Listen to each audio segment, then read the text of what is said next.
Hi and welcome to this video tutorial with me, Wayne, from DrClean.co.uk. Today we're going to be ironing an absolutely traditional shirt in the real sense of the word. This has a stiff collar, but where the interlining isn't fused to the material itself, and it has a traditional double cuff. Now these shirts are meant to be fairly formal in their makeup. They are made of very good cotton. This particular one's made from TN Lewin. And let's show you a few things about them that are important. Firstly, we have bones in the collars to stiffen up the collar and make sure they look really nice around the tie. You should remove those before you actually wash your shirt. Now they're not going to be ruined in the wash, but what you will find is they'll come out and they'll slip through the mechanism, and they either will clog up your mechanism or they'll simply be lost and you can't easily replace them. So remove those before you even start washing, let alone ironing. And second thing is, remember I said you should always have an order of play to how you're going to iron a shirt, and we're going to do that from top to bottom. So just to remind you, it's collar, yoke, arms, body, and that's always our order of play in ironing a shirt. Well, let's show you one thing about these particular shirts that have a stiff interlining, but where the interlining isn't actually attached to the material. If I use my hand as an iron, you can see that I am actually pushing fabric towards the inside, and however little I have left, it's always going to produce a little roll on the end there. You can see that coming up. And if I produce a roll on the end there and go straight across it, I'm actually going to put in a crease at the edge of the collar. And that looks absolutely horrible, and it's totally unnecessary if you iron correctly. So we now know what can happen. How do we avoid that? Well, the easiest way is to go in and across from the edge each time and then back across the final section, not actually crossing the join of the support collar with the collar itself. So let's show you how to do that. We go in from the edge, notice we're pulling the other end as we do it, but we're not putting in a crease, we're not coming back from the end. Now, if you want to complete that collar and come up from there and do these sections very close to that join, pull the whole collar to the edge of the ironing board so you don't put in any creases and go up as you saw me do from there. And now when we put that straight, we have a tremendously flat and nice collar. At this point, if you wanted to, not to forget, you could actually put back in those bones that we took out, and we'll do that right now. So they're from TN Lewin. So these say TN Lewin. It's quite a nice touch, isn't it? And that one, we'll just go back in there. And you can see as we roll that round, that becomes a lovely collar that anyone would be absolutely happy to wear. Okay, well now, next bit, we're going to do the yokes.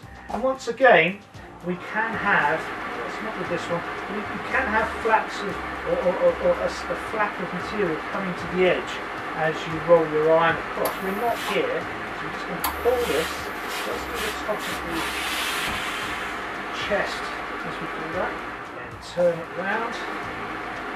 Generally, all of these fabrics, these cottons, have been getting smoother and smoother and less difficult to iron as the years have gone.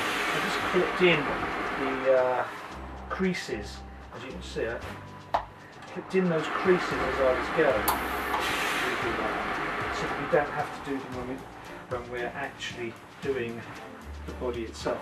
Now we come to the second difficult bit, and the second difficult bit is always the return cuff or double cuff. Now once again, if I move my hand and move my arm, my iron right the way across, I'm going to catch a lip of fabric at the edge, and I'm going to actually add a crease, and I'm meant to be taking it away, and that's no good. So once again, we have to go in on the side and into the middle and back from the other edge. So we do not want at any time to actually roll right over the edge. And once again, don't worry necessarily about the inside, because that's actually what people are going to see when it's rolled around the actual wrist at the end, and that's what they're going to see, and that's what has to look really nice, and that's what does there. I would not, on this one therefore, come back across the edge, because all I'm going to be doing is ironing in creases. Alright, so we've done the cuff, and now we have to do the sleeve. We do it exactly the same way we would do any other sleeve.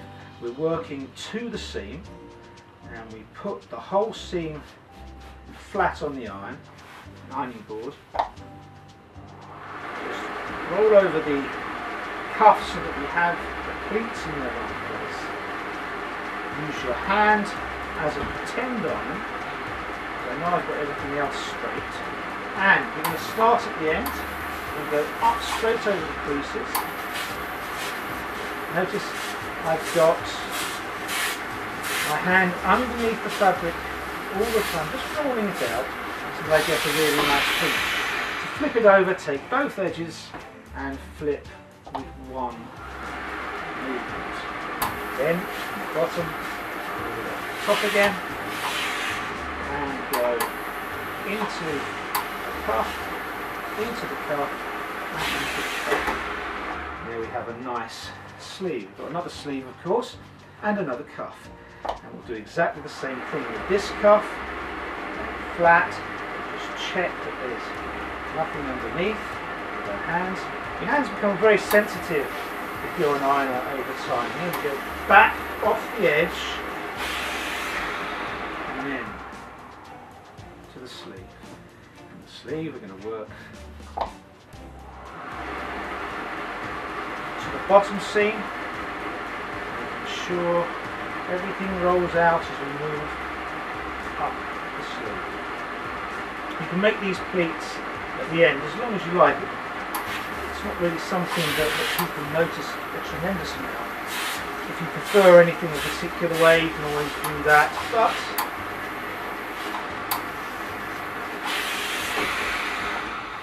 flip it over.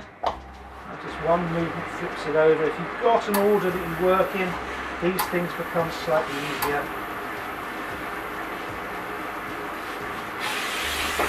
And now we're onto the body. Remember, we do collar, yoke, cuff, sleeve in that order, to make sure we don't have too much movement after we've actually done the body. Notice the iron on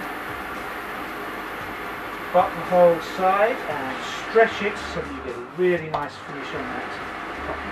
These are 100% cotton, they are good cotton, and you want them to look nice. There's nothing worse than seeing something in a really nice shirt looking absolutely awful.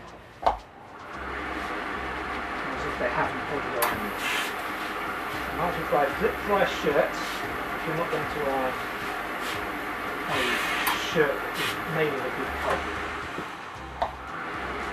Now, remember I've always said that when we're doing the yoke, there's a bit at the middle we might just miss. So what we're going to do here is start that section, especially just straighten the bottom.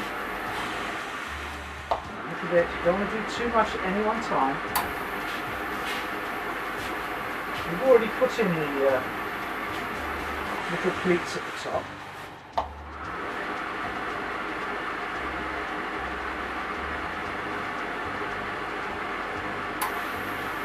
Remember to stretch a seam wherever you see it, and you'll actually get a much better finish. So again, stretch it sideways, stretch it upwards, around the armhole. And when we get to the button section, we go into each button section without actually hitting the buttons, because we don't want it to come. Right, and there we go.